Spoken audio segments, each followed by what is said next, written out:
नमस्कार मित्रांनो, दिव्य संस्कृती या चॅनलवरती आपणा सर्वांचे स्वागत आहे.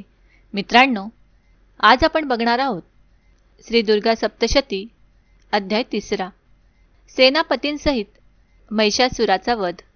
श्री गणेशाय नमः, श्री सरस्वते नमः, श्री कुलदेवताय नमः, श्री दैवे नमः.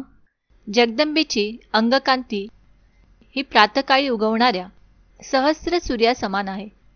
ती लाल रंगाची रेशमी साडी नेसली आहे. तिच्या गळ्यात मुंडमाला शोभत आहे. तिच्या दोन्ही स्तनांवर रक्तचंदनाचा लेप लावलेला आहे. तिने आपल्या हातात जपमाळ, विद्या तसेच अभय आणि वरमुद्रा धारण केल्या आहेत. 3 नेत्रांमुळे तिचे मुखकमल अधिकच सुंदर दिसत आहे. तिने आपल्या मस्तकावर चंद्रासह रत्नमुकुट धारण केलेला असून ती कमलासनात विराजमान आहे. त्या देवीला मी भक्तिपूर्वक नमस्कार करतो. मेधाऋषी सुरथाला म्हणाले, हे राजा, दैत्यांचे सैन्य अशा प्रकारे मारले जात आहे, नाश पावत आहे असे पाहून सेनापती महादैत्य चिक्षुर क्रोधाने देवीशी युद्ध करण्यासाठी आला. मेघाने मेरू पर्वताच्या शिखरावर जोरदार पर्जन्यवृष्टी करावी, त्याप्रमाणे तो दैत्य रणांगणात देवीवर बाणांचा वर्षाव करू लागला. त्यावेळी तिने आपल्या बाणांनी त्याच्या बाणांना तोडून त्याच्या रथाच्या सारथ्याला व घोड्यांनाही ठार केले. त्याचे धनुष्य तोडले, त्याच्या रथावरील उंच ध्वजही तोडला आणि धनुष्य तुटलेल्या त्या दैत्याचे शरीर बाणांनी जर्जर केले. तेव्हा मनुष्य, रथ, अश्व आणि सारथी नष्ट झालेला तो दैत्य ढाल व तलवार घेऊन देवीवर धावला. त्याने सिंहाच्या मस्तकावर वार केला आणि अतिशय वेगाने देवीच्या डाव्या बाहूवरही प्रहार केला. पण हे राजा देवीच्या बाहूवर आपटून त्याची तलवारच मोडली. तेव्हा रागाने डोळे लाल झालेल्या त्या महादैत्याने शूल हाती घेऊन देवी भद्रकालीवर फेकला. तो आकाशातील सूर्यबिंबाप्रमाणे आपल्या तेजाने प्रज्वलित झाला होता.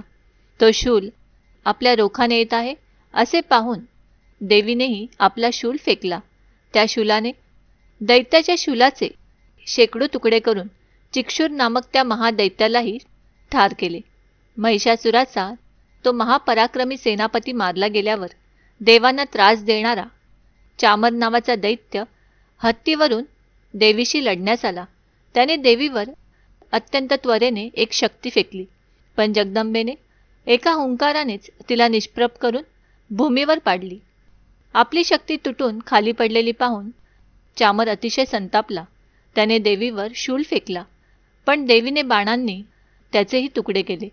तेवढ्यात देवीचा सिंह उंच उडी मारून चामराच्या हत्तीच्या मस्तकावर चढला आणि त्या दैत्याबरोबर निकराचे बाहुयुद्ध करू लागला. युद्ध करता करता ते दोघेही हत्तीवरून खाली जमिनीवर पडले आणि अत्यंत क्रोधाने परस्परांवर भयंकर प्रहार करून अटीतटीने लढू लागले.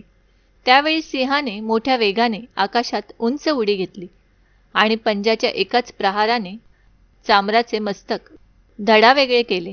याच प्रकारे उदग्र नावाचा दैत्य शिळा व वृक्ष यांचा मार खाऊन रणांगणात मारला गेला. कराल दैत्य देवीच्या हातातील हस्तिदंत आणि तिच्या बुक्क्यांच्या व थपडांच्या माराने धराशायी झाला. त्यानंतर अत्यंत क्रोधित झालेल्या देवीने गदेच्या प्रहारांनी उद्धत दैत्याचे अक्षरशः चूर्ण करून टाकले. बिंदीपाल नामक शस्त्राने बाष्कलास ठार केले.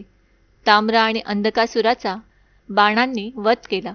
3 नेत्र असलेल्या त्या परमेश्वरीने आपल्या त्रिशूळाने उग्रास्य, उग्रवीर्य व महाहनु नामक दैत्यांना मारून टाकले.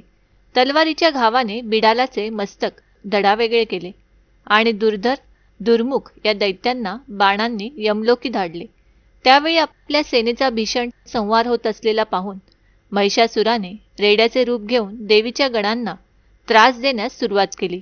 त्याने कित्येकांना डोक्याची धडक देऊन, कित्येकांना खुरांनी प्रहार करून, कित्येकांना शेपटीचे तडाखे देऊन, कित्येकांना शिंगे खुपसून, तर कित्येकांना अंगानेच धक्का देऊन विदीर्ण केले. कित्येकांना वेगाने धावता धावता चिरडून, कित्येकांना ओरडून, कित्येकांना चक्राकार फिरवून, तर कित्येकांना भयंकर सुस्काऱ्यांनीच भूमीवर पाडले. अशा प्रकारे तो असुर देवीच्या गणांना लोळवून तिच्या सिंहाला मारण्यासाठी झेपावला.